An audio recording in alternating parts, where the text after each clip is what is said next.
One little, two little, three little airplanes, four little, five little, six little airplanes, seven little, eight little, nine little airplanes, 10 little airplanes fly.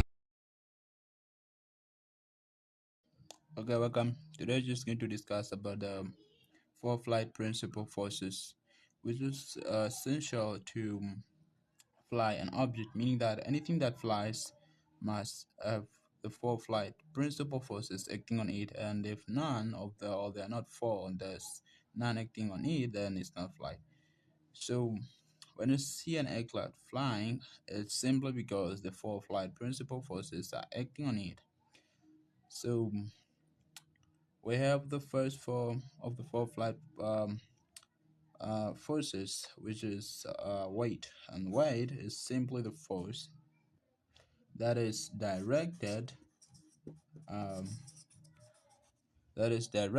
toward the center of the earth. We call it the weight. The weight is equal to the mass of an aircraft body, including the pilot, cargo, and everything, multiplied by the gravitational acceleration, which is simply the force of gravity. And we have another force which is acting oppositely to the force of gravity, which is simply called the lift force, and is simply directed upward in opposite direction with the weight of an aircraft. We call it the lift force. The lift force. We call it the lift force, and is simply directed upward. Just responsible for an aircraft to counteract the force of gravity, meaning that for an aircraft to lift from the ground, the lift force must be greater than the weight of an aircraft. And the lift force is simply generated by the wings of an aircraft. And we have another force acting on aircraft, which is simply called the thrust force. It's not acting, but it's being produced by an aircraft. We call it the thrust force. Thrust force, and is simply directed in the direction of motion that an aircraft is moving. We call it the thrust force, and being generated by the power plant of an aircraft. It's responsible for power in flight, because without it there will be no flight, and is simply acting perpendicular to the force of gravity and weight. And you have another force that is acting in an opposite direction with the thrust force, which is simply created in response to the structure of an aircraft, although the physical shape of an aircraft, which is creating some aerodynamic forces that are opposing its motion. The thrust force, this force is simply acting. There's another force that is simply acting in the opposite direction. The thrust force that is simply called drag. We call it drag. Drag force is simply created as the air particles are colliding with the outer geometry shape of an aircraft.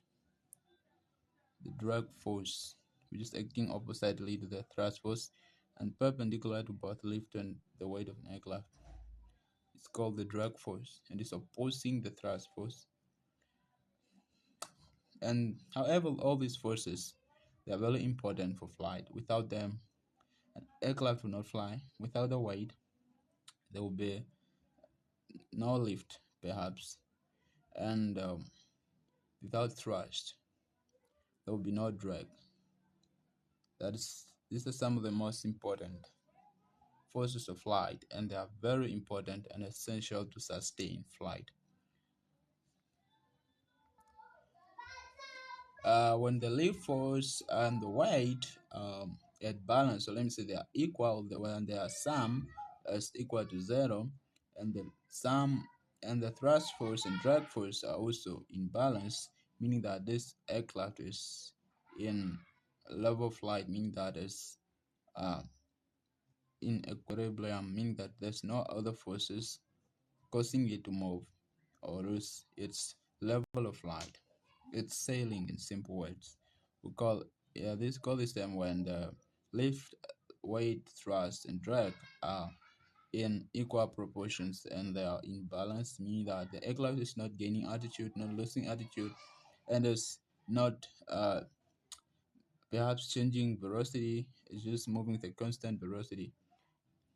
We call it sailing. If you do enjoy my presentation, please don't forget to subscribe to my channel and like my videos perhaps. So if you subscribe, you'll be updated on the videos that I'm going to release very soon. Thank you for watching.